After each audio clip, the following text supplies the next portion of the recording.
para o seu poder, a sua força, a sua misericórdia.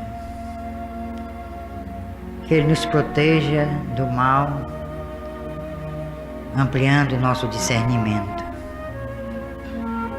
Que nos resguarde das atitudes impensadas, aprofundando a nossa sabedoria.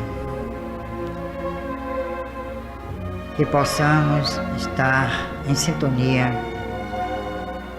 com esses ordenamentos divinos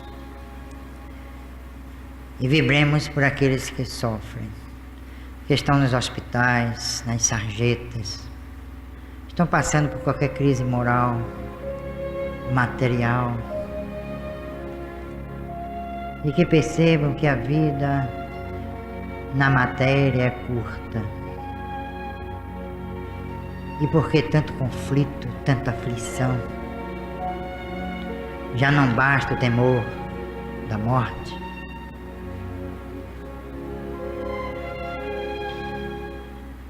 Que esses espíritos possam ter paz. Aquela paz que Jesus legou à humanidade. Minha paz vos deixo, minha paz vos dou. Com essas palavras, nós abrimos a reunião de hoje com voto de muita paz. Que assim seja. Tem Allan Kardec, o Bom Senso Encarnado. Tem um retrato dele, da esposa. Aqui tem um testamento moral de Kardec. Leiam. Aqui tem um perfil de Kardec traçado por Alexandre Delany, o pai de Gabriel Delany. Tem a história do editor de Kardec, Didier. Está aqui. Tem muita coisa interessante aqui que vocês não veem em livros, né? Então quem quiser está aqui, para nos ajudar. Certo? Não, é monografia, nada de apostila. Apostila. Aqui tem pesquisa que eu fiz até em Paris. É apostila, é? Aqui tem a recomendação do Dr. Demeure, um médico, dizendo para Kardec ter cuidado e ele não teve. Foi teimosinho. Parece todo doente, né? R$10, aqui tudo é R$10. Né? Aumenta o dólar, mas não aumentamos nada. E eu comprei livro em dólar, viu? Diga-se de passagem. Hein? Tá aqui para vender. Aqui, olha. É self-service, não. Eu ainda vou fazer. É self-service, não é aquilo não, viu? A capa você manda encadernar, botar aquele espiral, né? Espiral. R$10, quem quiser tem aqui. R$2 para encadernar. Você também já quer demais, né? E tem aqui uma coisa que uma vez Divaldo me telefonou, procurando saber o trajeto do enterro de Kardec. E eu tenho. Tinha, agora já não tenho mais, todo mundo já tem por aí. Aí eu dei para ele, mandei para ele, tirei cópia e mandei para ele. E aqui tem o trabalho de Kardec, né? O Espírito de Verdade é uma questão muito aí delicada, sobre se é uma falange ou se é um espírito, uma individualidade. Quem inventou essa questão aqui foi Jorge Resine, de São Paulo. Agora, entre a primeira e a segunda edições do Livro dos Espíritos, vocês vão ver aqui como Kardec trabalhou. Ele levou 3 anos para lançar a segunda edição. Nesses 3 anos aconteceram muitas coisas. Ele tomou assim ânimo e começou a participar efetivamente da codificação, porque na primeira edição ele não participou. Foram 501 perguntas, ele fazia as perguntas, os espíritos respondiam, mas ele não oferecia comentários. A segunda edição em diante ele começou a participar. Aí a coisa tomou outro rumo. Está aqui à disposição, quem quiser. Viu? Depois eu dou um autógrafo, se é que meu autógrafo vale alguma coisa. Aliás, não vale não, porque é de graça.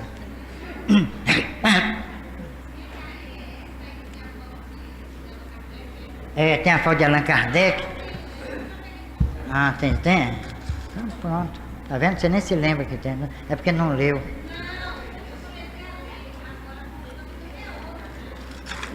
Ah, bom. Tá bom. Agora, esse seminário vai ser muito bom. Eu quero ver, vou falar com o Djalma, pra gente tirar assim 2 horas pra gente fazer um debate, eu e ele, sobre esses 3 aqui. Tem muita coisa para se falar de Moisés, de Jesus e de Kardec. Muita coisa mesmo. E eu espero que vocês se inscrevam, viu? Pra gente fazer um bom seminário. Bom, hoje nós vamos fazer um trabalho com base neste livro aqui. Esse livro é Perispírito, Natureza, Funções e Propriedades. Aqui. É uma trilogia que eu escrevi. É Mediunidade segundo o Espiritismo, Espiritismo e Magnetismo e Perispírito, Natureza, Funções e Propriedades. Esses livros não são muito vendidos aqui na Bahia, mas já estão, hein? São o quê? É de minha autoria, todos 3. Aí, muita gente que compra, pessoal que frequenta, que trabalha. Mas aí fora o pessoal não vende, porque é técnico, né? O pessoal gosta de romance, né? Aquele romancezinho, né? Que está à altura da mentalidade de muitos brasileiros. A altura não, a baixura. Mas em São Paulo esses livros já estão 3ª, 4ª edições. O pessoal em São Paulo estuda mesmo. São Paulo, Paraná, Rio de Janeiro nem tanto. Rio Grande do Sul. Então esses livros não tem muita saída aqui porque são técnicos, né? O pessoal prefere a obra mediúnica. Tudo bem. Amarra-se o burro à vontade do burro do dono, né? Então eu tirei um capítulo daqui pra gente estudar. É sobre o perispírito e a mediunidade. É muito importante que vocês médiuns conheçam alguma coisa do perispírito. Porque é a base da mediunidade e do processo da vida, não só da mediunidade. Hoje mesmo eu estava lendo Goldstein, não é? Que é o pseudônimo de Hernani Guimarães Andrade. Ele bota Goldstein, né? Ele estava falando em chamado o corpo bioenergético. Mas ele dava a denominação de bioenergético, não é o corpo perispiritual. Aliás, Kardec não usa essa expressão corpo, ele usa perispírito. Esse negócio de corpo espiritual, perispiritual surgiu aqui na literatura mediúnica. Então, resultado. Exatamente. Então não é um corpo. É como Gelei também fala, é uma aparência de corpo. Isso aqui. Então o perispírito, ele fala no campo bioenergético, que seria levantaria aquela questão, né, de que existe um elemento entre o corpo físico e o perispírito. Essa questão vem rolando no movimento espírita. E até hoje ninguém chegou a um denominador comum. É o famoso dupletérico. Existe ou não existe o dupletérico? Existe ou não existe o corpo, né, o campo biomagnético? Não é um corpo, é um campo. Que seria uma amálgama entre o corpo físico e o perispírito. Esse Hernani Guimarães Andrade fez pesquisa lá no IPP, Instituto de Pesquisas, né, Psíquicas, e não chegou a conclusão nenhuma. Ele fez certas experiências, mas ele desconhece um autor. Tanto que esse trabalho de campo bioenergético foram 6 artigos. Eu os tenho, 6 artigos. Muito bons, mas ele esqueceu de 13 grandes pesquisadores no campo do estudo do perispírito. Tirando Kardec é o concurso, mas esqueceu de Baradik, Eugênio Osti, e ele esqueceu de Rochard, o conde Albert Daguerre de Rochard. Para não dizer que ele esqueceu também Gelei, que escreveu um livro chamado Ser Subconsciente, que vocês deveriam comprar.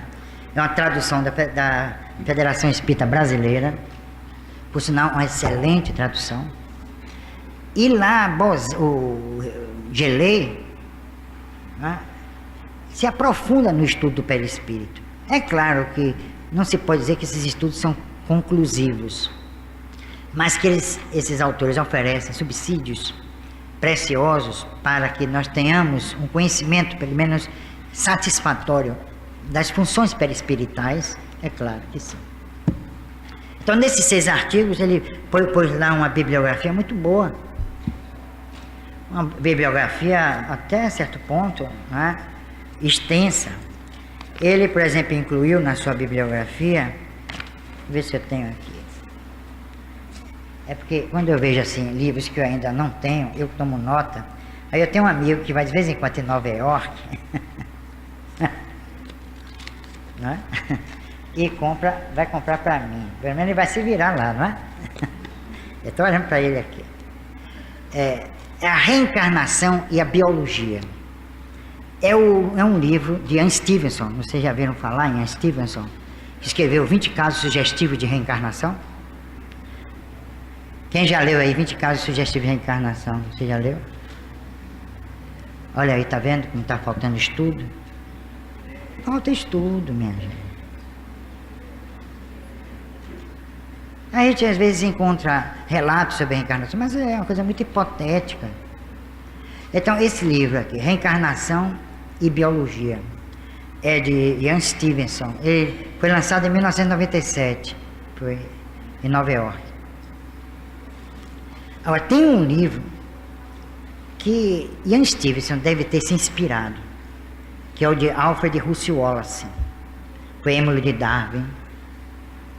Neste livro, Russel Wallace fala da paligenesia e paligenesia e evolução. O título do livro é Paligenesia e Evolução. Esse livro foi escrito alguns anos depois que Darwin lançou a sua teoria. Quando Russel Wallace, que é do mesmo nível de Darwin, entrou em contato com a fenomenologia espírita. E ele se converte ao espiritismo e estuda. E aí escreve esse livro, que é um espetáculo. Eu tenho fragmentos desse livro.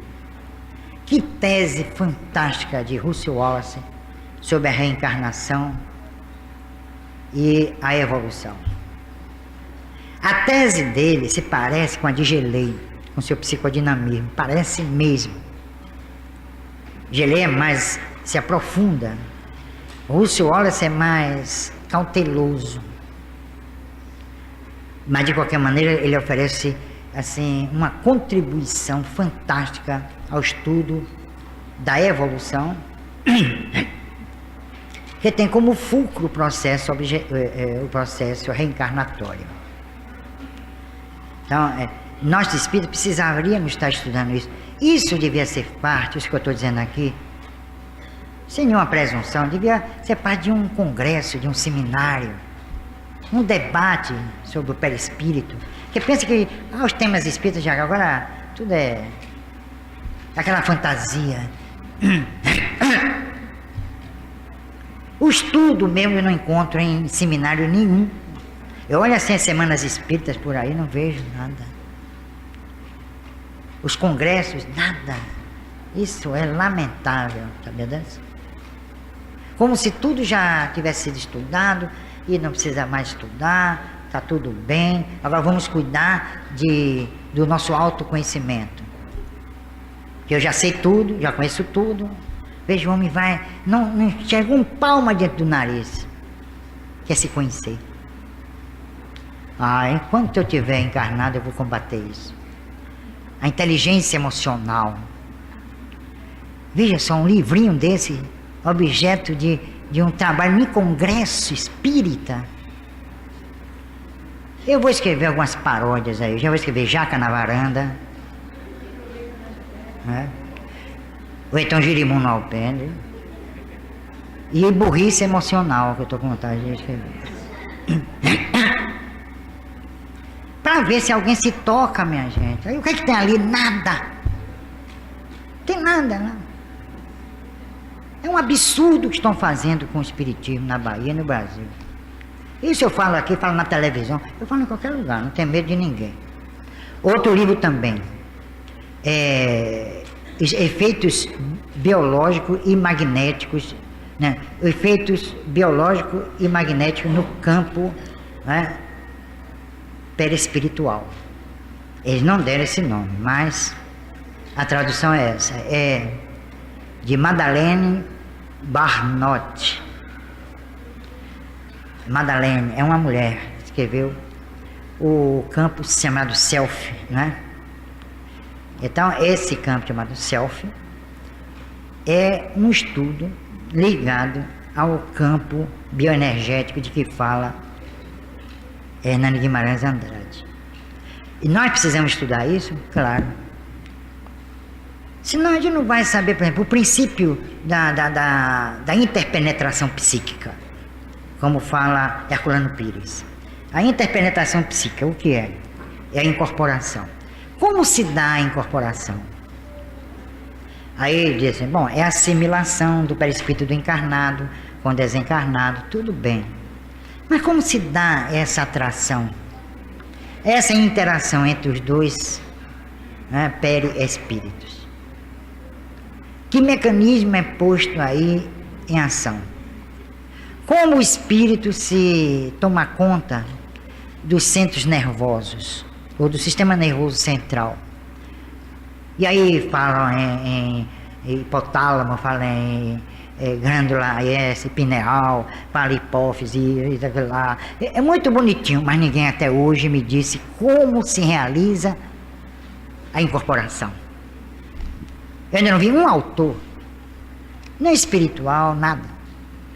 Por quê? As teses avultam por aí. Mas como provar que o mecanismo é este ou aquele? Falta estudo, falta pesquisa. Então o espiritismo é inconcluso. Ninguém disse até hoje a última palavra.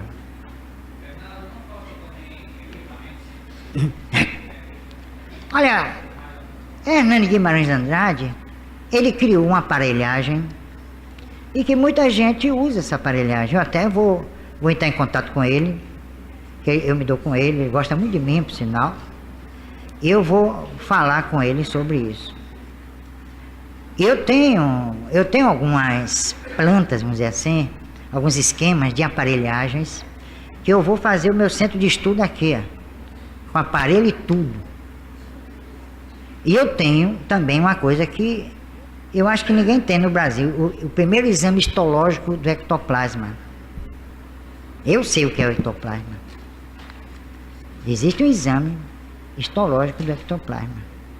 Então eu vou fazer, o problema é falta de espaço. Agora que nós vamos ter, porque... Claro, eu posso, sabe o que? Os espíritos podem me intuir na construção de novos equipamentos. E eles estão dispostos a isso. Câmeras fotográficas especiais, podem fotografar no escuro pleno. Entendeu? Tem. É isso que, na época que eu fiz materialização com medrado, não tinha. É isso mesmo. É isso que a gente vai tentar equipar a nossa câmara de pesquisa, nosso centro de pesquisas. Mas é pesquisa mesmo, não é negócio de ficar procurando saber coisas sem sentido. Não é? Esse negócio de transcomunicação. A transcomunicação vem desde 1930, com o reflectógrafo, um aparelho construído no Paraná. Foi o Paraná o pioneiro, não foi Luxemburgo, Londres, nada disso. Foi aqui no Paraná, o reflectógrafo. Foi no Paraná. Eu fiz esse lembrança, saiu até na revista Reformador. um artigo meu sobre o reflectógrafo. Isso mostra que o brasileiro é engenhoso. Tem condição de fazer um bom trabalho? Tem. Agora, o problema é que no movimento espírita atual, falar em pesquisa é uma excrescência. Ninguém quer fazer pesquisa sobre imortalidade, mediunidade, sei lá, reencarnação. Não se faz pesquisa nenhuma. Agora, fica no blá blá blá. O congresso começa sábado, domingo, segunda-feira, não. Aqui não. O nosso seminário, ele tem uma repercussão porque ele é dirigido àqueles, principalmente, que trabalham aqui na casa. Então tem um resultado prático. Não é isso? Nós localizamos né, o nosso trabalho. Né? É mais setorial. Pode vir pessoas de outros lugares, mas a preferência nossa é que vocês participem. Para vocês conhecerem mais, saberem o que é mediunidade, onde é que vocês estão pisando. Em que terreno vocês estão pisando. Porque essa semana mesmo, hoje foi segunda-feira, apareceu lá um casal, se dizendo espírita, na livraria, e conversa, por sinal, ambos, né, nível superior. E aí perguntaram assim, ele perguntou, vem cá, para ir lá eu preciso me vestir de branco? Tá bom? E se diziam espíritas. Aí vocês sentem, como eu sinto, que o espiritismo aí fora é desconhecido. Quase ninguém conhece o que é espiritismo. Eu já fiz um trabalho de campo, mandei uma pessoa perguntar na rua o que era espiritismo, quando não, teve gente que até cuspia quando falava. Cuspia. Quando tivesse nojo. É isso que precisa saber, ao escutar a população. A população aqui em Salvador sabe o que é espiritismo? A maioria confundia espiritismo com macumba. Quando se fazia a pergunta, teve gente que se benzia. Isso tem uns 4 anos. Será que melhorou de 4 anos para cá? Eu vou fazer outra pesquisa para mostrar que ninguém aí fora conhece espiritismo. Ninguém, não vamos ser radical, mas pouca gente aí fora conhece o que é espiritismo. Pouquíssimos. Exatamente. Mas a gente precisa investir na mídia. Mas os espíritas proverbialmente são humildes. Aí pronto. É humilde. Se aparece na televisão, culto à vaidade. Ele está querendo aparecer. Quantas vezes eu já ouvi isso? Que eu gosto de aparecer. Eu digo, adoro aparecer. Porque quanto mais eu apareço, mais eu divulgo o espiritismo. Não é isso? Como é que Jesus não mandou tirar a luz debaixo do alqueire? É isso que eu estou fazendo. Quer dizer, seguir Jesus é errado? Não. Olha, chegou a um ponto aqui que uma pessoa teve uma livraria ali na Carlos Gomes. E aí começou muitos espíritas a fluírem lá para a livraria para conversar. Ele acabou a livraria porque disse que ele estava sendo cultuado. Veja que isso só pode ser de débil mental, você internar um cara desse. Humildade não é isso não é subserviência, não é subestimar-se não. Humildade é outra coisa. Muito diferente do que sonha por aí. Então a gente precisa estudar. Se ninguém está estudando lá nas outras casas, pouco importa. Fiquem lá. Mas aqui não. Aqui nós não vamos entrar em samba de crioulo doido não. Nada disso. Aqui a coisa é diferente. Ou vocês estudam, ou eu fico falando aqui deliberadamente coisas complicadas para vocês não entenderem nada. Tá bom? Aí não entendem. Como dizem por aí, eu não compro o livro de Bernardo porque é muito, muito difícil. Claro, brasileiro não estuda. Não quer saber de estudar. Então diz assim, afirma Allan Kardec que o fluido perispiritual é o agente de todos os fenômenos espíritas, vejam só. Então se falando em corpo energético, se fala em duplo etérico, e Kardec fala em fluido perispiritual. Veja como Nós precisamos estudar. Esses fenômenos espíritas, só podem se realizar graças à ação recíproca dos fluidos emitidos pelo médium e pelo espírito. Então, o perispírito desencarnado emite fluidos. Agora, não com tanta intensidade como o perispírito do encarnado. Mas que o perispírito desencarnado também, não é? Emite, tem emanações fluídicas, claro que tem. Mas não com tanta intensidade. Mas pode haver também um trabalho do espírito, aproveitando energias ambientais, e realizar algo que ultrapasse os seus limites. Isso pode acontecer. Mas o espírito precisa ter um certo conhecimento desse processo. Porque a maioria dos espíritos age instintivamente. Ele não sabe da força de que é possuidor. Graças a Deus. Não é? Aquele filme Ghost, você vê o espírito dar um toque na tampinha, não é? Não é o toque que impulsiona, é a vontade. Por isso que eu estou recomendando sempre esse livro, Pensamento e Vontade, de Ernesto Bolzano. Aí vocês vão entender muita coisa no campo da volição. Principalmente no que se refere ao desencarnado. Os condicionamentos. Uma pessoa que usa óculos e só tira para dormir, ela desencarnando vai aparecer com os óculos. Como aqueles óculos foram parar ali no rosto do espírito?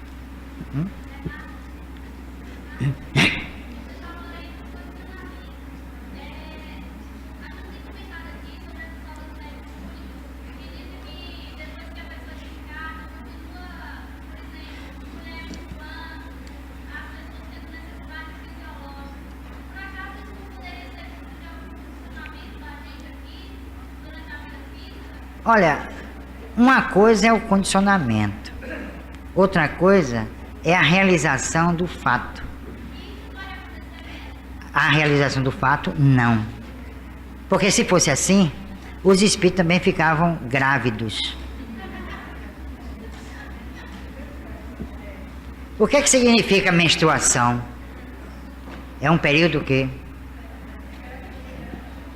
Então, se tem a menstruação, pode engravidar, ou não. Então, se ela tem menstruação, o espírito tem esperma.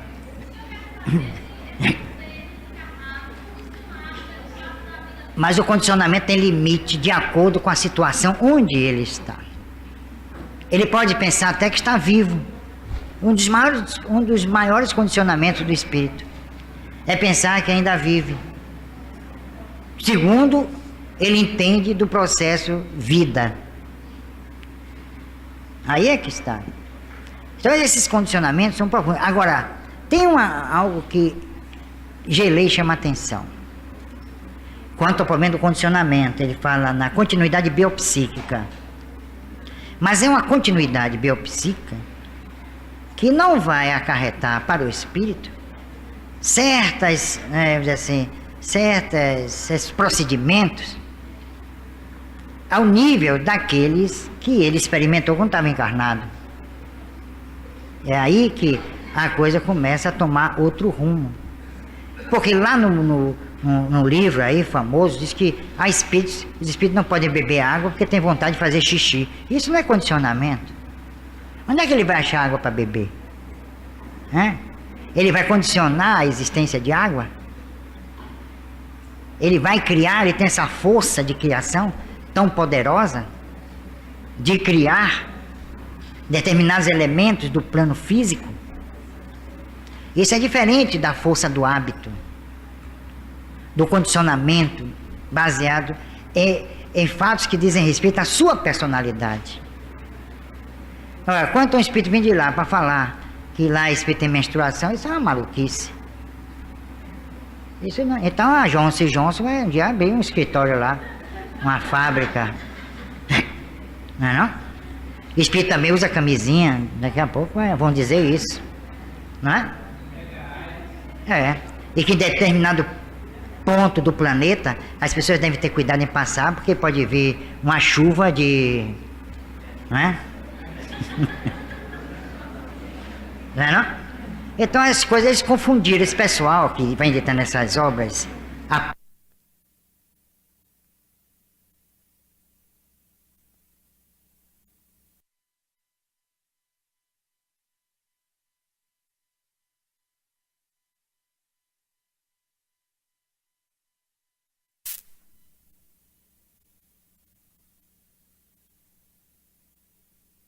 De bobagem, cada um querendo dizer uma novidade. Fala, por exemplo, nos livros sobre obsessão, fala em espíritos terríveis, como Teofasto das Quantas, espíritos malignos. Eu não vejo em centro nenhum esses espíritos, só aqui. Eu não vejo na reunião mediúnica esses espíritos terríveis. Outros falam de espíritos que botam dispositivos no encarnado. Isso é ficção, minha gente. Eu já vi um filme assim. O ET botando um dispositivo foi no nariz do menino. Um dispositivo para fazer exames. Né? Aí, quer dizer, os espíritos também estão fazendo. É ficção, isso não existe. Onde fabricam esses chips, né? Essa espécie de chips? Onde? Os espíritos materializam coisas, mas são coisas que têm duração efêmera. Tudo que foi materializado ou construído, não é materializado, não é diferente. Tudo que foi elaborado pelos espíritos, em todas as sessões de pesquisa, só duraram 12 horas. Na de William Crookes, na de Elizabeth Esperance, com Azakoff. Mas suponhamos que o ectoplasma fosse suficiente para construir alguma coisa. Por exemplo, um espírito construiu na Polônia, com Gelei, o espírito chamado Stasia, né? Que foi examinado também por Ochorovics. Ele construiu um lírio dourado. Com 12 horas, 10 horas já não tinha mais lírio dourado, coisa nenhuma. Ele se desfaz. É diferente de materialização. Materialização é uma coisa. Construção fluídica é outra. Vocês não viram aqui no curso de obsessão, de mostrar aqui, aquelas formas, pensamento, né? Aquela chamada a força psíquica, né? Pode ser até fotografado como Ted Sirius, com um pesquisador chamado Eisenburg, né? Que eu escrevi um trabalho de 140 pesquisadores, a vida deles e a obra deles. É dessa grossura. Tem aí, quem é que está com ela ali? Ela está com 70 para bater, né? Tem 70 ali, viu? Eu tenho mais 70 e poucos em casa. Então, eu fiz um levantamento de todos os pesquisadores que você possa imaginar. Esse Eisenburg se dedicou à fotografia de formas psíquicas, somente com Ted Sirius e um outro médico chamado Ingo Swann, que foi também depois trabalhar com Heine, que era um médico excelente de psicocinesia e de criptestesia. Então o que eu estou falando aqui é na base da pesquisa. O espírito vem de lá e constrói um lírio. É isso que a gente deve estudar. Agora, aí vem um espírito lá e diz assim, não, o espírito pode materializar o que quiser, levar o tempo indeterminado. Eu quero, me prove isso. Ele não vai poder me provar. Então, eu sou espírita, minha gente. A gente tem que se basear em fatos e não em suposições, né?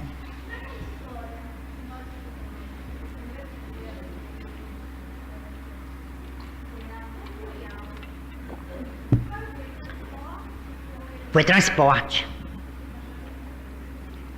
que também é uma derivação do processo. Aquilo ali foi transporte. O espírito sim, aí sim, ele pode transportar. Por que uma coisa interessante, vocês não observaram naquele caso? Quem que estava no curso? Ah, muito bem. Vocês observaram uma coisa interessante. Quando eu fiz pesquisa no campo de transporte, chamado de aporte, né?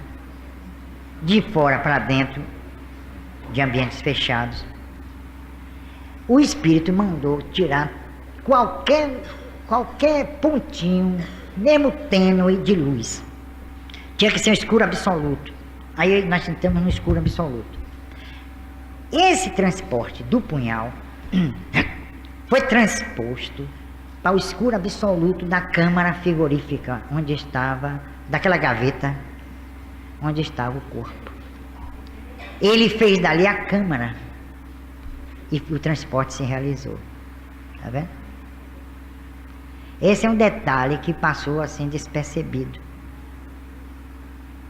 Ele fez dali de dentro, onde estava o cadáver, a câmara para o transporte. Porque eu nunca vi, eu já li muito a respeito de transporte. Transporte à luz do dia pode acontecer, mas é ultra difícil. Por quê? Porque os espíritos usam de um processo que nós ainda não sabemos. Há hipóteses, né? Quando aquele Carlos Tinoco, lá de Manaus, da Universidade de Manaus, ele é espírita, escreveu um livro sobre Poltergeist, né? Ele tem uma hipótese baseada em Bosano dos espaços polidimensionais. Quer dizer, a parede, né? A matéria densa é como que fractuada, desmembrada, o objeto entra, também se dissolve, e aí vai passando e vai se formando do outro lado. Então há uma decomposição atômica.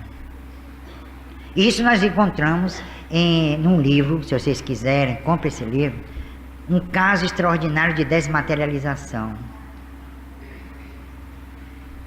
Os espíritos podem desmaterializar e rematerializar o objeto. Então é uma ciência, a ciência espírita, uma ciência complexa. Não é fácil estudar o espiritismo. Hein?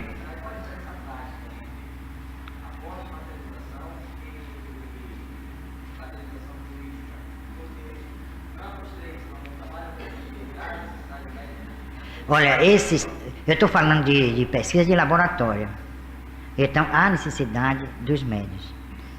Porque existem fenômenos que acontecem, mas não foram registrados. Por exemplo, Maria Curie e Antoinette Bisson, que foram para Sorbonne fazer trabalhos com Eva Carrière, pseudônimo de Martha Béraud, uma argelina de origem francesa. Elas fizeram trabalhos notáveis na Sorbonne, sob rigoroso critério científico. Agora, Maria Curie, para quem não sabe, ganhou 2 prêmios Nobel de Química e Física. E Antoinette Bisson era catedrática de antropologia da Sorbonne. Resultado, os fenômenos saíram maravilhosos. Mas quando elas fizeram em casa, na casa de Antoinette Bisson, com Carrière, Eva Carrière, sem aquele rigorismo da pesquisa, que examinam tudo, as partes genitais, o ânus, a boca, os cabelos, para ver se ela leva algum objeto, né, que possa possibilitar uma fraude. Ela é algemada, as mãos, os pés, coloca numa jaula com cadeado. É assim que faziam com os médios. O médico sofreu horrores. Pois bem, os trabalhos realizados na casa de Antoinette Bisson eram 10-0 mais eficientes do que aqueles na Sorbonne, realizados na Sorbonne. Por quê? A média não precisava ser algemada, era uma coisa mais descontraída, entendeu? Então criava uma expectativa, a médium ficava nervosa, ficava apreensiva. É um tratamento assim, meio até humilhante, né? Alguns dizem assim, você é sujeito a fraude, então, porque Eusápia Paladino fraudou um pouquinho, um pouco mais fraudou. Principalmente nos Estados Unidos, em Nova York, onde ela teve. Ela fraudou um pouco. Carrington, que examinou, Edward Carrington, o nome em inglês é uma porcaria. Ele examinou, ele examinou a Eusápia e ela deu uma mancadazinha, uma só. Mas pelo que ela fez, pelo volume do que ela fez, isso é insignificante. A única médium que ninguém encontrou isso assim foi a senhora Eleonora Piper. Essa puseram pelo avesso. O pessoal da Sociedade para Pesquisas Psíquicas de Londres, com a sucursal em Boston, uma fundada em 1882 e outra em 1884, pegaram a mulher e com Richard Hodgson, por exemplo, Frederick Myers, mas foi um trabalho espetacular que fizeram com ela. Hein? Elizabeth da Esperança? Mas a Elizabeth da Esperança ela foi muito acanhada, ela era muito tímida. E os trabalhos que se realizavam eram muito bons, mas no campo, sabe de quê? Da moldagem de parafina e aparecimento e transporte de objetos. Ela fez muito isso. Com Yolanda, né? O espírito materializado, uma menina de 14 anos, diz que era linda. Um dia ela mandou que alguém levasse um caco com terra e sementes de morango. Aí ela colocou o caco, pôs as sementes e cobriu, mostrou a todo mundo, cobriu com um lencinho, né? Mr. M ia cair do cavalo se tentasse imitar. Aí o lencinho daqui a pouco foi subindo, e antes ela tirou o lencinho e todo mundo viu surgindo, parece aquele trabalho de japoneses, né? Deste tamanho a árvore, cheia de frutos, e todos comeram. Tá vendo? Como isso se realizou? Nas Filipinas, há pouco tempo, na década de 70, por aí, se fazia isso. Na Rússia, a Diurna, não é o nome dela? Ela também fazia parar o coração de uma rã e fazia brotar, fazer germinar a semente de qualquer coisa, até de papoula, ela fazia. Que mecanismo é esse? Como pode influenciar nessa questão? Como pode acelerar um processo de germinação? Quer dizer, nós temos forças que ainda não foram dimensionadas. É por isso que eu digo, o autoconhecimento, eu acho isso uma asneira. Nós temos forças que ainda não foram examinadas pela ciência oficial. Ainda até essa tese que o homem usa 10% do seu cérebro. Ora, se ele usa 10% do seu cérebro e faz tanta coisa, avalie se ele usasse 100%. E será que é o cérebro que é utilizado pelo homem? Parece até que são duas entidades distintas, o cérebro e o homem, não é? Não é isso? O cérebro é um instrumento de que o espírito se vale para se manifestar. Agora, todo o processo evolutivo e todos os problemas em nível genético têm como base a lei de causalidade. Senão, nada disso teria sentido. É a lei de causa e efeito, a lei moral, que não é cogitada pela ciência. O cientista lá, no alto da sua sabedoria, ele não tem não aceita nenhuma implicação ética em suas pesquisas. Você vê que o William Crookes, um grande pesquisador, ele não leva, pelo menos em seus livros, em consideração os aspectos éticos, nem tampouco a reencarnação, que os povos anglo-saxônicos não suportavam a reencarnação, e até hoje. Você vê que tem um treinador inglês que terminou sendo despedido, né? Vocês viram? Porque defendeu a reencarnação. Agora, há pouco tempo. Os ingleses, Conan Doyle só foi aceitar quase no fim da vida. E olhe lá, Arthur Conan Doyle, que escreveu vários, ele foi o criador de Sherlock Holmes, e que foi um pesquisador espírita muito bom. Bom, para concluir, as relações entre os médiuns e os espíritos estabelecem por meio de seu perispírito. Perispírito do médium. Sua faculdade depende do grau de afinidade existente entre os dois fluidos. Por que ele botou afinidade existente entre os dois fluidos? Não botou assim, afinidade existente entre os dois espíritos. Por quê? Sabe por quê? Que na elaboração do perispírito, ou no processozinho que ele sofre vida após vida, ali são impressas as resultantes da sua vida moral. Agora que vocês entenderam que a afinidade não se dá de espírito a espírito, mas os fluidos, isso é uma peculiaridade, isso é uma sutileza dentro desse processo.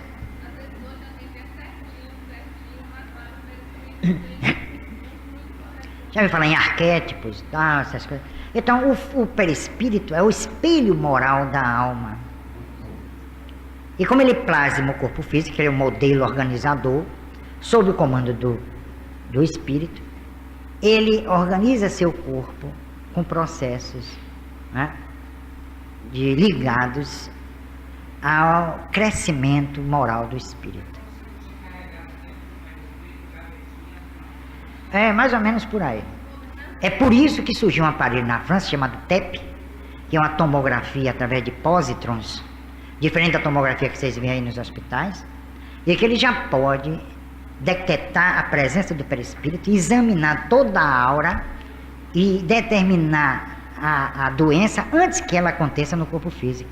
Isso já existe.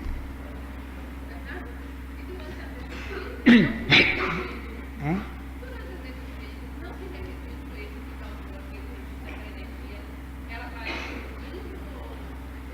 Olha, a própria proporção que o espírito vai vivendo aqui no plano físico ou no transfísico, ele vai se libertando de determinados processos que ele deu causa, através de quê?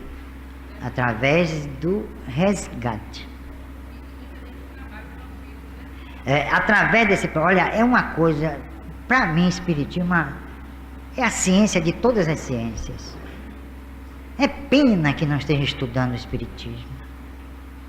É uma pena, é lamentável. É como se fosse uma coisa mecânica, mas não é. O espírito trabalhando, nós nunca vamos nos autoconhecer, porque nós já somos o próprio conhecimento. Nós somos a ideia original, como a Madame Moeck, está lá, reencarnação de Gabriel Delane, perguntou a Rolf, através de tipologia de batidas, um cachorrinho que conversava com a dona através de batidas, perguntou a ele: quem é você, Rolf? Ele fez: eu sou um fragmento da ideia original, um cachorro. E ela perguntou a Rolf: e eu? Ele fez: você também. Tá vendo? Então nós somos um fragmento da ideia original. É muito cedo para a gente tentar se conhecer. Seria maravilhoso o nosso TY, né, o Conhece-te a ti mesmo, do tempo de Apolo em Delfos. Seria maravilhoso se eu me conhecesse. Ou não seria maravilhoso? Seria vergonhoso.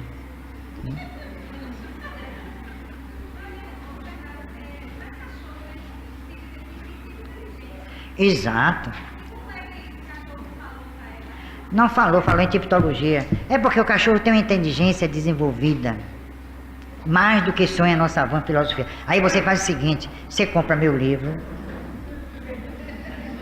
Mediunidade no Mundo Animal, e aí você vai ver que as pesquisas que fizeram sobre os animais o animal tem premonição. O animal aparece ao seu dono no momento da morte. Entendeu? Tem evidência. Não pensa? Ele pensa sim. O animal pensa, rudimentarmente, mas pensa. Somente os animais chamados superiores. O espírito, diz esse Leon Denis, dorme no mineral, agita no vegetal, sonha no animal e acorda no homem. Agora, o espírito precisa acordar nele mesmo. Ainda não chegou essa hora.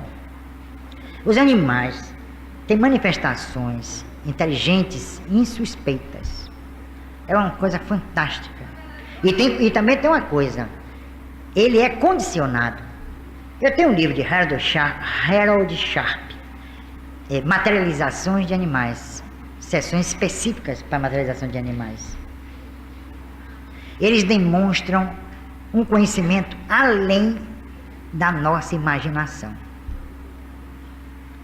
Eles têm memória. Olha um elefante uma vez, o sujeito quebrou na Índia um coco aqui na cabeça do elefante. Puf, puf, e o elefante lá calado. E aí ele foi embora, quebrou o coco e o elefante foi embora. 3 anos depois, o elefante para no mesmo local e o sujeito estava lá. O elefante com aquela trompa, né? Pegou o coco e pum na cabeça do cara e matou.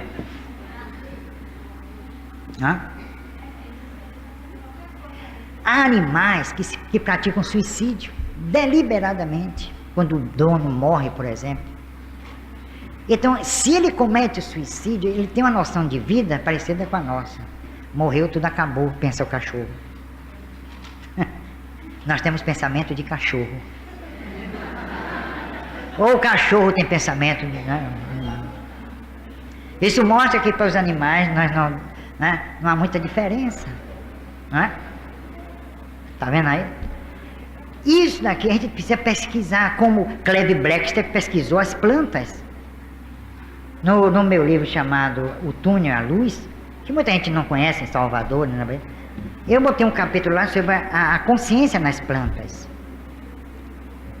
Ele, com o polígrafo, é o detetor de mentiras, ele estava em casa fazendo experiência, daqui a pouco ele observou que o aparelho, quando ele punha o aparelho para o lado de uma planta que estava assim perto, o aparelho, a agulha oscilava.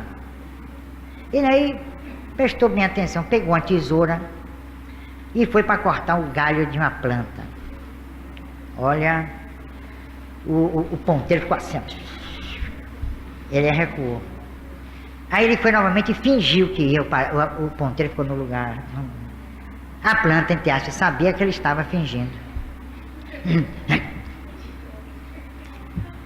Outra coisa, ele levou para o laboratório dele um pessoal do Canadá, professores do Canadá e tal, para mostrar o fenômeno.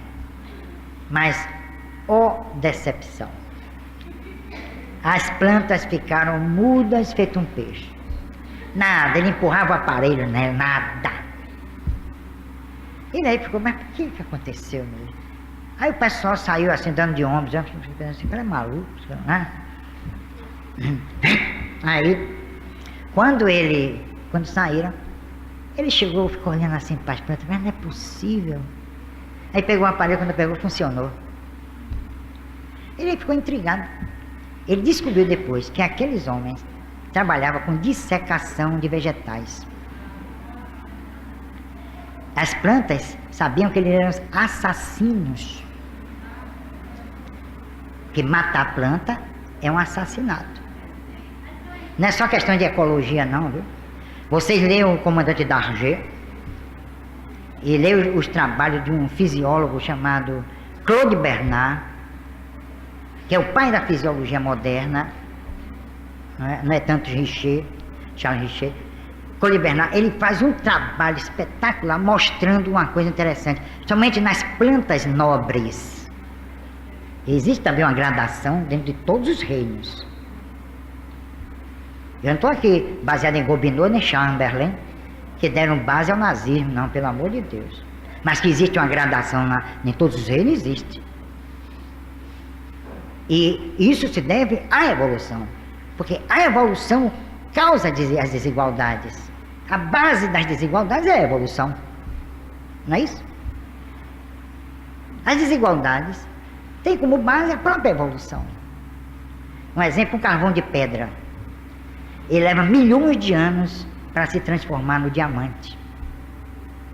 Não é um processo evolutivo? Não é sair das trevas para a luz? Assim somos nós. São os animais e são as plantas. Então Claude Bernard descobriu um princípio diretor no processo vegetal. Ele detectou principalmente nas plantas nobres, frutíferas. A fruta é a delivrance dela. É o ponto final de todo um processo. Desde a floração até o fruto. A planta também tem uma espécie de ciclo de fertilidade. Aí vocês veem, há certas frutas que dão determinado tempo, determinado período do ano. Não é isso? Então ela tem um ciclo de fertilidade. Os ecologistas talvez não conheçam isso. Porque na hora que se corta uma planta dessa, interrompe o ciclo, o planeta sofre. É como um aborto. Ali se interrompe também um ciclo, o planeta sofre. Tudo que nós fizermos individualmente, repercute individualmente e coletivamente.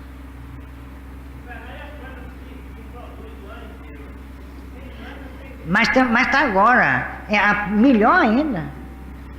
Melhor ainda. Como há certos animais que também têm um ciclo fértil singular. Não como o ser humano.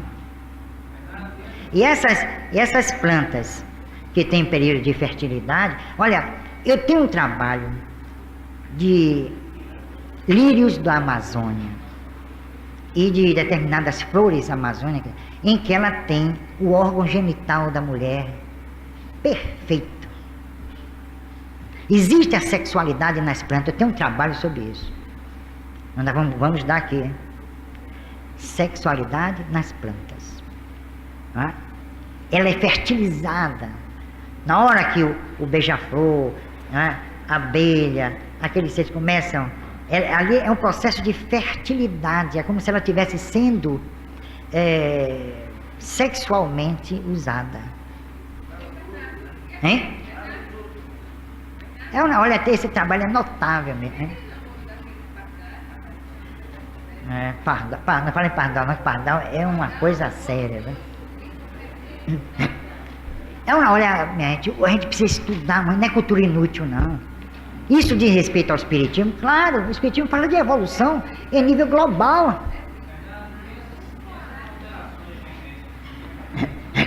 O homem tem direito a fazer o que quiser, mas ele vai ter que sofrer as consequências.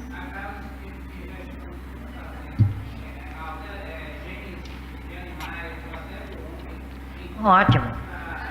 Ele está debelando, ou tentando debelar efeitos. As causas são morais. Então ele vai ficar a vida inteira tentando debelar as doenças. E quanto mais ele tenta, mais doenças novas aparecem. A ponto de o vírus da AIDS ser inteligente. Ele tem um processo de mutação. O que é isso? Ele está fugindo do quê? Dos ataques. Ele também se sente vítima. Ele também... Não tem aquele caso de um tubarão que tirou um pedaço da perna de um sujeito aí em Recife? Foi um escândalo. Apareceu no Jornal Nacional, de Abacuata. Agora a gente come peixe o dia todo dia, e ninguém faz escândalo. O dia que o peixe dá uma mordida em um... É um Deus nos acuda. Não é? Aquela Dolly, né? No bezerro, não tem problema, o homem pode fazer o que ele quiser. Agora ele vai ter que sofrer as consequências. Porque é um trabalho, não é um trabalho científico. Pode ser um trabalho científico às cegas. Eles estão bulindo com forças que eles não conhecem. É como a energia elétrica. A gente manipula a energia elétrica. Ela pergunta o que é energia elétrica.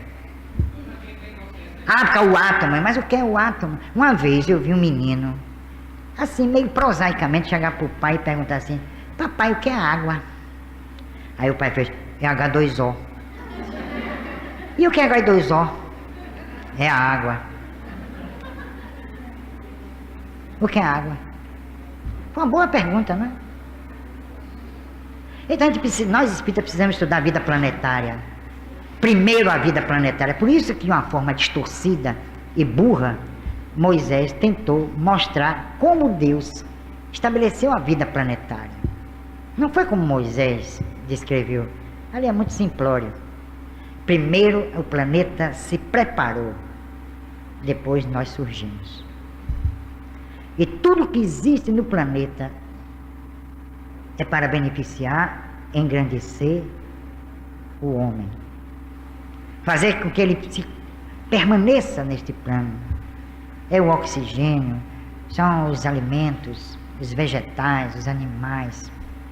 É como tudo aqui fosse feito para nós. É o nosso universo, é isso aqui. E quando nós saímos daqui pela morte, Deus nos valha. Nós não sabemos nada além da terra. Nós não conhecemos nada além daquilo que a gente vivenciou aqui. É por isso que eu disse que o sonho é fruto da realidade. Não é a realidade que se... Não é o sonho que se transforma em realidade, ao contrário. A gente só sonha com o que conhece. Isso quer dizer que ele se baseia naquilo que nós já aferimos, os condicionamentos.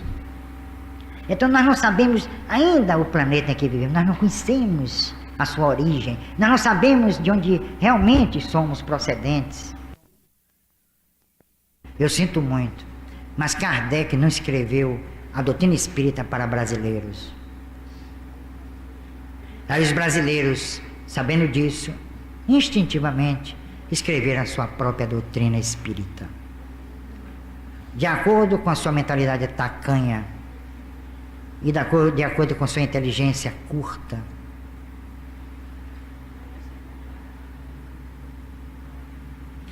Nós aqui não somos brasileiros, estamos brasileiros.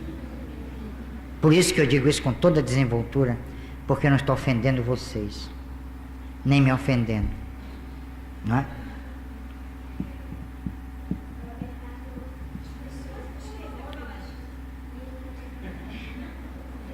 Diga, você falou primeiro. Vamos? Pergunte. E você se responde?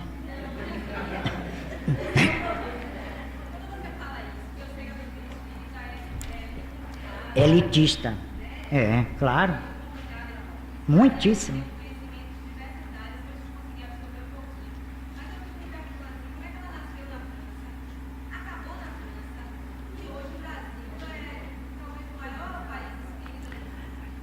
Olha, eu também fico intrigado. Mas eu tenho impressão, que a doutrina espírita, a doutrina espírita também vai acabar no Brasil. O caminho é esse. Você vê pelos congressos, pelos seminários, pelo que se prega nas casas espíritas, se tornaram igrejeiras, por excelência, cultuando os vultos que são os santos. Tem até oração a Bezerra de Menezes com pé limitada. Resultado, nós criamos os brasileiros criaram o espiritismo à sua moda. A moda da casa. A doutrina espírita veio para aqui, ela entrou pelo meio assim mais culto, pelos intelectuais. Ela veio pelo Instituto Histórico da Bahia, César Zama, Olímpio Tales de Menezes, Zacarias Nunes da Silva Freire, Castro Alves, Rui Barbosa. Ela veio aqui, e quando chegou em Salvador, ela veio por cima e não embaixo. Resultado, ela desceu e não conseguiu se só erguer. Não, embaixo ela não veio não. Hein? Candomblé não tem nada a ver com espiritismo. Candomblé nasceu na França, foi? Candomblé não tem nada a ver com peixe. Espiritismo não tem nada a ver com candomblé, a não ser o mediunismo. Eu não sei. Eu sei lá o que é candomblé. Candomblé é uma manifestação primitiva, degradada, e que o Brasil preserva de uma forma absurda e imbecil, que só serve para fazer o mal. Não, o que nasceu no Brasil foi Umbanda, em 1909, em Niterói. Que o caboclo Sete Encruzilhada, quando baixou num centro espírita em Niterói, aí o povo fez: meu irmão, seu lugar não é aqui não. Tanto que tem centros espíritas que eu vejo fluidicamente, quando eu entro, fluidicamente, escrito assim, ó, aqui só entra descendente de europeus. O brasileiro tacanho e só acredita em europeu. É por isso que o Brasil está tão endividado. Não é? Resultado, se um caboclo se manifestar em alguns centros por aí, está perdido. Meu irmão, aquele pessoal assim, né, humilde, a caridade está na voz. Meu irmão, aqui não é seu lugar. Isso uma vez, eu estava presente em uma reunião, e aí baixou um caboclo na mulher, né? Aí o cara fez, olha, meu irmão, tenha paciência, aqui não é seu lugar. Aí o caboclo fez, mas meu irmão, aqui não é a casa dos espíritos? Eu sou espírito.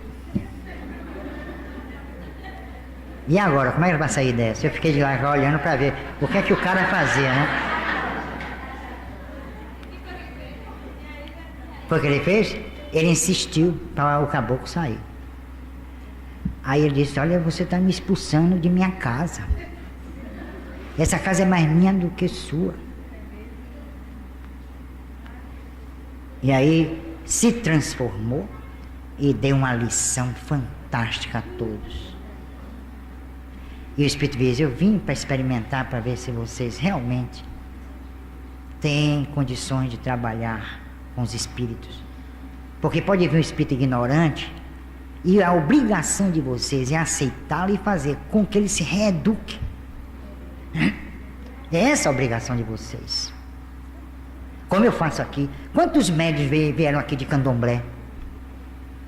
E que no início queria receber Yansan, queria receber, né, boiadeiro, queria, né, cosminho. Eu quero bala, quero bala. Você jogou uma bala em você.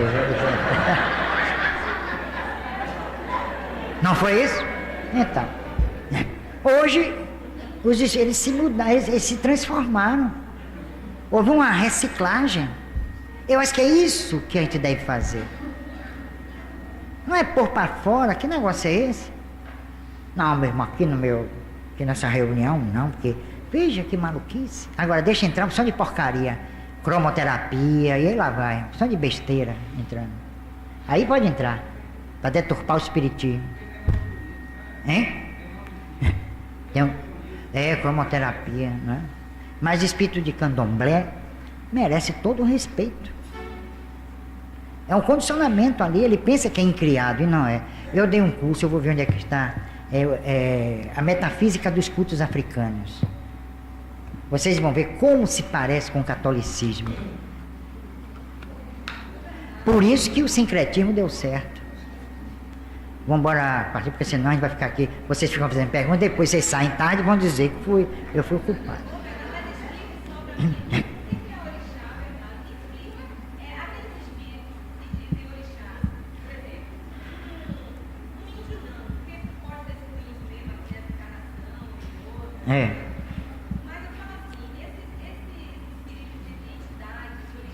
Oxóssi, Yansan, Iemanjá, Oxum, Ogum, tem algum de Ronda, tem. Nanamborocô.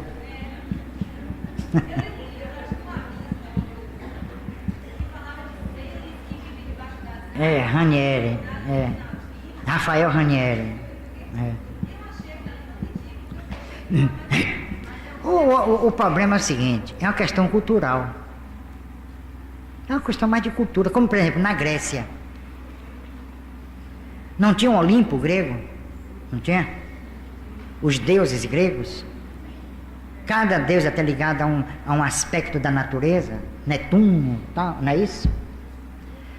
Lá na África houve a mesma manifestação, mas corrompida, de acordo com a cultura do povo. Mas você vê que os deuses africanos guardam similitude com os deuses da mitologia grega, romana, até mesmo do Egito. Então são manifestações culturais, mas que têm uma fonte só. Agora, o entendimento é de acordo com o grau de cultura daquele povo. Os gregos eram sofisticados, mas eram politeístas. E todos os povos da terra eram politeístas. Até os judeus. Vocês vão ver no livro, a Bíblia, quando Moisés dava as costas, o pessoal caía em bezerro de ouro, de abacuato, Baal e aí por diante. Porque eles tinham a tendência politeísta. Moisés obrigou a ter um Deus só. Agora, o povo que criou esse negócio do monoteísmo foi os povos de Cro-Magnon, na França. Os pré-históricos que acreditavam num só Deus. Isso foi identificado pela paleantropologia francesa. Não foram os judeus. E os judeus aprenderam muita coisa na Babilônia e no próprio Egito. Então criaram também mitos, por exemplo, o Golem. O que é o Golem entre os judeus? É o demônio do catolicismo. Assim como o Exu,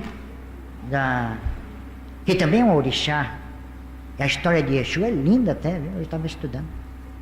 Então cada povo teve uma percepção, de acordo com seu entendimento, do processo espiritual. Aí criaram o Olympus aqui.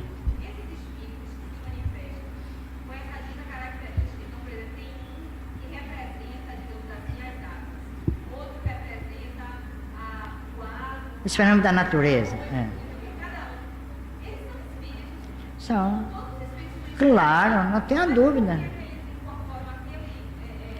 Ali é uma performance. Aquilo ali é uma performance, é uma característica para identificar cada espírito.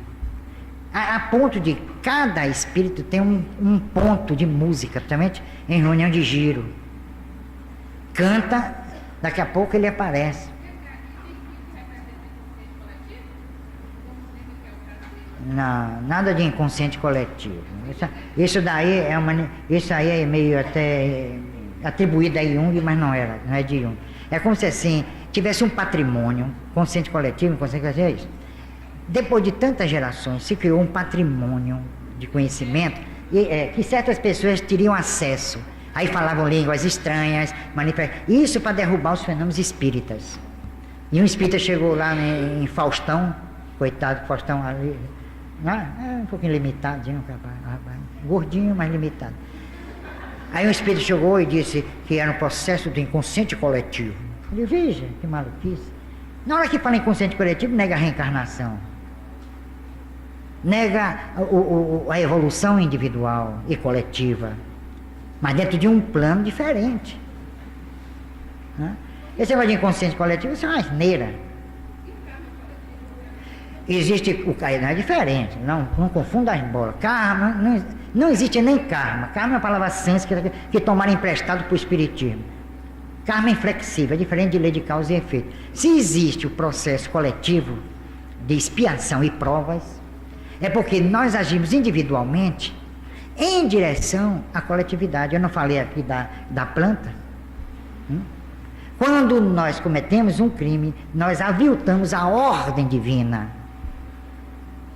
Então, o processo se torna coletivo, porque você não é um indivíduo isolado da humanidade. Você é a humanidade. Então, quando um comete um ato, é porque houve precedência. E aí ele tem que responder. Gelei fala justamente desse aspecto. Gelei amplia o pensamento de Kardec quanto à expiação e prova em nível coletivo. Por exemplo, nós estamos vivendo hoje, no Brasil, um processo de expiação. Porque eu não escolhi isso. Nós estamos vivendo, não é, um processo de expiação. Não é? Principalmente nós, aposentados, e pensionistas, e funcionários públicos. É uma questão, não é? Que há muita gente aí desesperada. Hoje eu vi na televisão com um pobre coitado ganhando R$800 por mês, vai descontar R$80. Ele vai viver de quê? Enquanto isso, os deputados em Brasília se vendendo para votar a reeleição, como a própria imprensa denunciou. e foram identificados, que venderam, fora os que não foram identificados. Quer dizer, é um país que vive, coração do mundo, pátria do evangelho. Eu não vejo isso não, nem vou, nem vai existir, isso é fantasia, isso é mentira. Coração do mundo, pátria do evangelho. É o coração do mundo, porque a gente vem para aqui, tira os dólares e leva. O Brasil é um coração grande, vai levando. Hoje saíram 500 milhões, hoje saiu 1 bilhão, aí lá vai dinheiro. Resultado, o dólar vai para 10 reais até o fim do primeiro semestre, vocês vão ver. Eu disse a uma gerente de banco aqui, o dólar estava lá embaixo, eu digo, olha, vai subir, vai chegar mais de 2 reais. Ela, que nada, tá, coisa, daqui a pouco não deu outra. Mas estão sangrando o Brasil. Estão sangrando, porque os juros altos vêm, investe e leva, investe e leva. É como contabilidade, dever e haver. Como o Valdir Pires fez, vivo como que? Reavaliou o ativo, o passivo, né, aliás. E aí bateu. Quem reavaliou. Então, quem entende contabilidade aí sabe disso. É como conta de condomínio, sempre bate certinha. Bom, agora vamos ao nosso lugar. Hoje nós vamos fazer uma vibração. Fiquem todo mundo aí. Hoje vamos vibrar. Hoje não é noite de ficar recebendo espírito obsessor. Eles também. Foi longa aqui a nossa conversa, porque também vocês provocaram.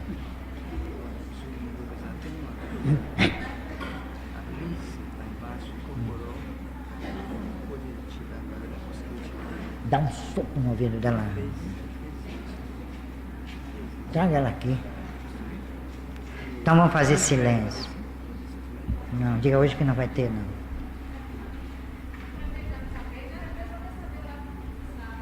Sábado, às 16 horas. Vai começar às 16 porque tem a seresta.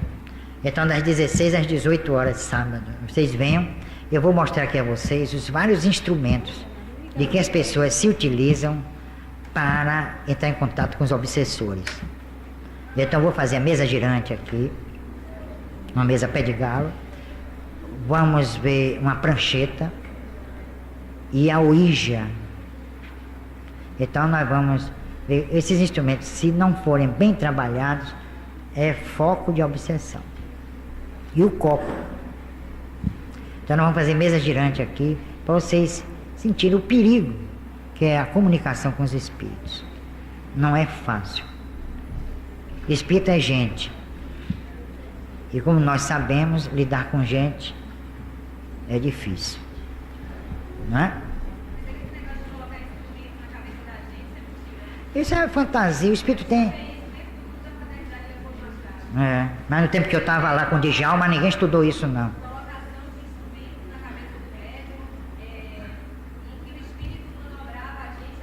Que maluquice. Isso é ficção científica, não é? Mas quando eu e o Djalma estávamos lá, não tinha essas maluquices, não estudava essas bobagens. O espírito domina outro pela vontade. E tem uma coisa, tem um caso de um sujeito que estava diante de um aquário e fazia assim, aí o peixinho fazia assim. Aí fazia assim, o peixe aí. Tudo que ele fazia, o peixe acompanhava. Aí o sujeito estava observando assim, dizia, vem cá, como é que você consegue isso? Ele fez, a mente forte domina a mente fraca. Fez, Aí o cara foi lá e começou. Daqui a pouco estava assim, ó.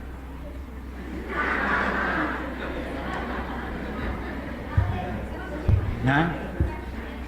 É o peixinho, hein? Vibração lá embaixo. Hoje a vibração no centro todo, hein? Hein? É vibração. Bom, vamos apagar as luzes e vamos vibrar.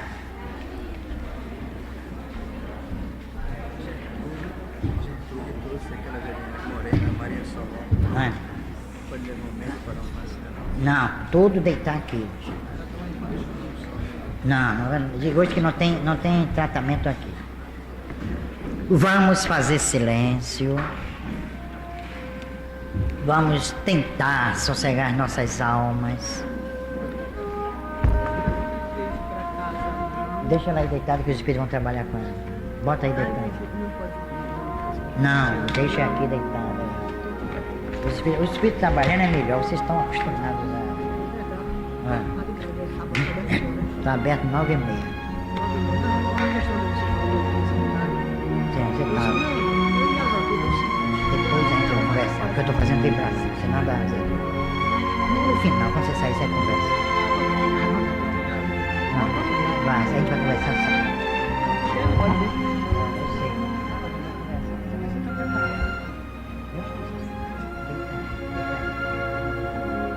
Vai deitar, esqueça isso.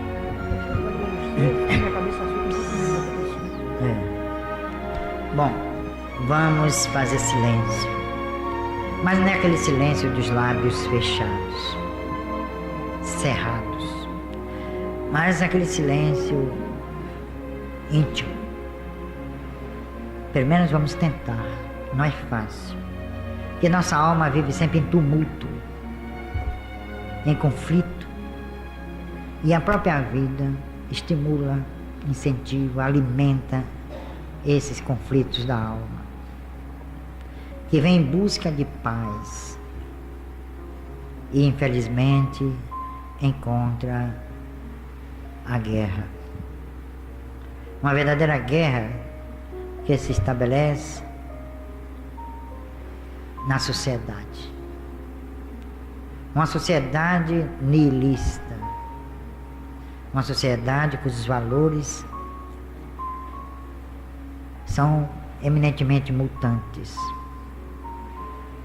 variam no tempo e no espaço, provocando instabilidades emocionais, psicológicas e culturais. Então, nesse momento, aqui, nesta casa espírita, onde se prega a doutrina codificada por Kardec,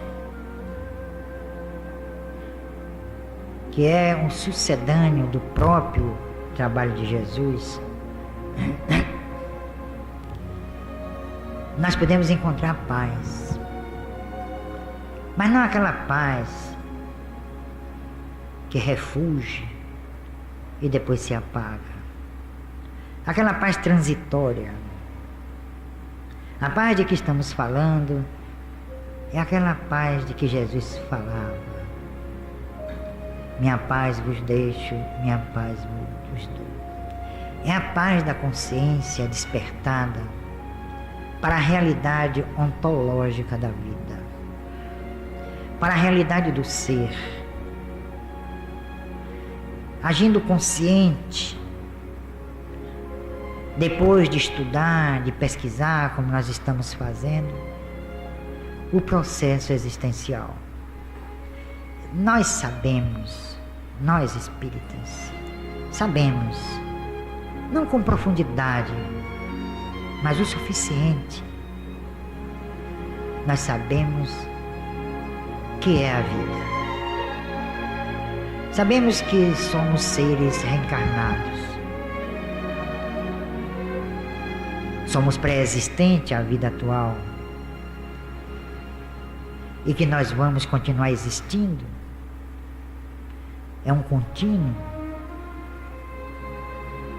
Sabemos também que existe uma lei justa e soberana, chamada lei de causa e efeito. É a única doutrina na face da terra que admite esta lei. Ela que regula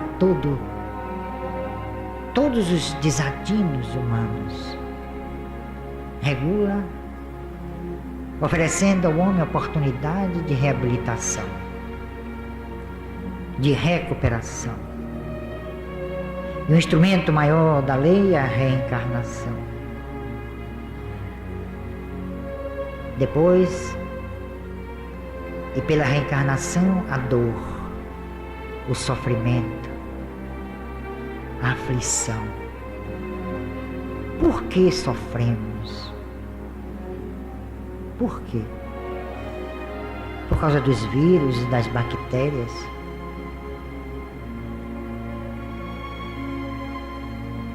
por causa dos dissabores sociais, familiares, por causa das dissensões que existem entre casais, entre os filhos e seus pais. Será que tudo isso não faz parte de um gigantesco, de um monumental processo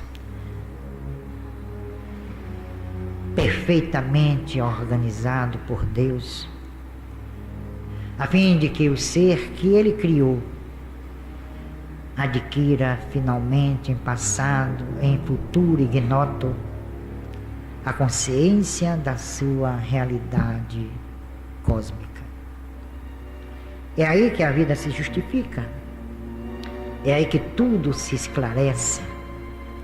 E a doutrina espírita deveria estar sendo estudada dentro dessa perspectiva, pelo menos aqui na Bahia, mas não está. Pessoas incautas vão em busca dos anjos, dos devas, dos espíritos que se comunicam aqui no Brasil, falando bonito, difícil, encantando as massas, ou daqueles espíritos que vêm através de médiuns despreparados para contar as maravilhas do mundo espiritual, ou então para contar os absurdos da vida espiritual. E aí as pessoas, como alguém me disse hoje, que quando leu Nosso Lar, teve vontade de morrer. Quer dizer, será que alguém já se matou por aí por causa disso? Quem sabe? Então essas informações que vêm ainda mais complicam a vida aqui. Não neste plano, mas aqui no Brasil. E aí os fatos se sucedem. Enquanto isso, a doutrina espírita, que tem como base a codificação, e esta, por sua vez, se fundamenta nos evangelhos, a doutrina espírita fica relegada a plano nenhum. Será que ela vai conseguir sobreviver aqui no Brasil? Será que ela vai ter condições de sair dos escombros dessas interpretações, dessas informações tendenciosas? Será que ela vai fenecer mesmo? Como aconteceu com a doutrina de Jesus, que quando irrompeu os primeiros séculos da nossa era, foi completamente deturpada. Alijaram da exegese a reencarnação, a imortalidade, a comunicabilidade com os espíritos. Um dia vai chegar em que se vai pregar espiritismo sem espírito. A obsessão não existe mais, e é um fator de ordem moral. E as pessoas então se deixam embair, envolver por livros fantasiosos, considerações hipotéticas, concepções sonhadoras. E ali o homem começa a se enganar, como sempre ele se enganou através do tempo e da história. Enganaram os egípcios 2, 3, 4 mil anos antes de Jesus. Enganaram os romanos, os próprios gregos. Enganaram os hebreus. E o homem vem sendo enganado pelo homem através da triste saga humana. Até hoje ele quer se enganar. Ele busca o Olimpo, ele busca o Shangri-La, ele busca os Champs-Élysées, ele busca o paraíso. como se a pobreza, o sofrimento, a dor, tudo somado fosse o passaporte para a felicidade. E é por isso que aqui, nesse bastião espírita, nós jamais vamos dar valor a essa subliteratura que tomou conta do Brasil. Daqui nós vamos defender a nossa doutrina. Sei que vou ficar isolado. E vou ficar isolado com vocês. Sei que um dia, ao desencarnar, alguém há de dizer, finalmente, nosso libelo foi embora. Aquele que nos incomodava partiu. Mas uma coisa é certa. Eu me hei de juntar a um grupo de espíritos preocupados com o andamento da doutrina em nosso país, principalmente na cidade onde ela nasceu, para a América Latina. Eu me hei de juntar a esse grupo, a fim de que se estabeleça no futuro aquilo que aconteceu com o pensamento puro dos gregos, o pensamento nobre dos gregos na Renascença. Eu não acredito que o Brasil seja a pátria do mundo, o coração do mundo, a pátria do Evangelho. Mas eu acredito firmemente que o Espiritismo, como a fênix, há de renascer das cinzas da ignorância.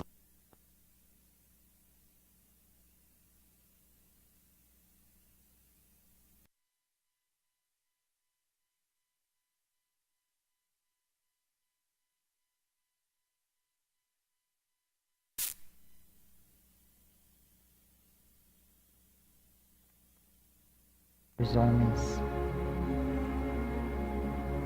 mas queira Deus que esse renascimento não aconteça, que os espíritas se conscientizem do que tem nas mãos e se conscientizem também da responsabilidade diante de tantas almas que sofrem e que batem essas almas às portas dos centros espíritas em busca do esclarecimento. Não exatamente do consolo, mas do esclarecimento. Porque uma alma esclarecida se consola. Aqui, esta casa, esse teatro espírita Leopoldo Machado vai se transformar de agora em diante no núcleo espírita, irradiando as luzes da doutrina para tantos quantos aqui venham. Nós não queremos agredir ninguém, nós não queremos impor a nossa vontade, mas nós somos espíritas, com certeza, e vamos ser para sempre.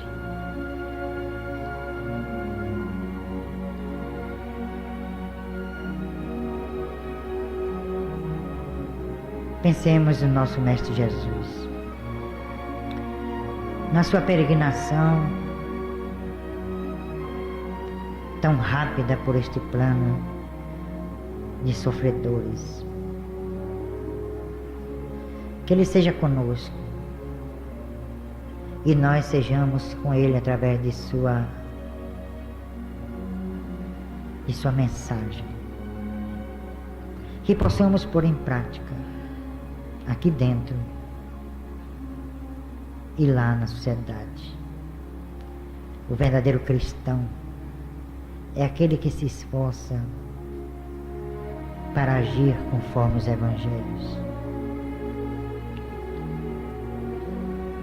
Vamos concluir nosso trabalho de hoje agradecendo aos espíritos que nos subsidiam, que nos ajudam, que nos auxiliam. Estão aqui conosco espíritos como Alberto Souza Rocha, do meu amigo Diolinda Morim, do meu amigo Alfredo Miguel, do meu amigo Abel Mendonça, do meu amigo Aurelino Mota de Carvalho, espíritas que eu conheci, aprendi a admirar e a respeitar, estão aqui nesta noite. Baraúna, Josias Baraúna, a professora Raquel Ribeiro. Esses espíritos estão aqui comigo, vieram prestar a sua solidariedade, o seu apoio. Isso é mais do que gratificante e nos incentiva a prosseguir nessa marcha gloriosa na defesa do Espiritismo.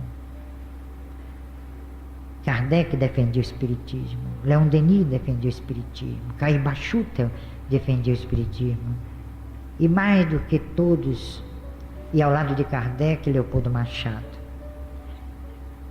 Eu viverei sempre para defender a doutrina que abriu para mim as portas do entendimento.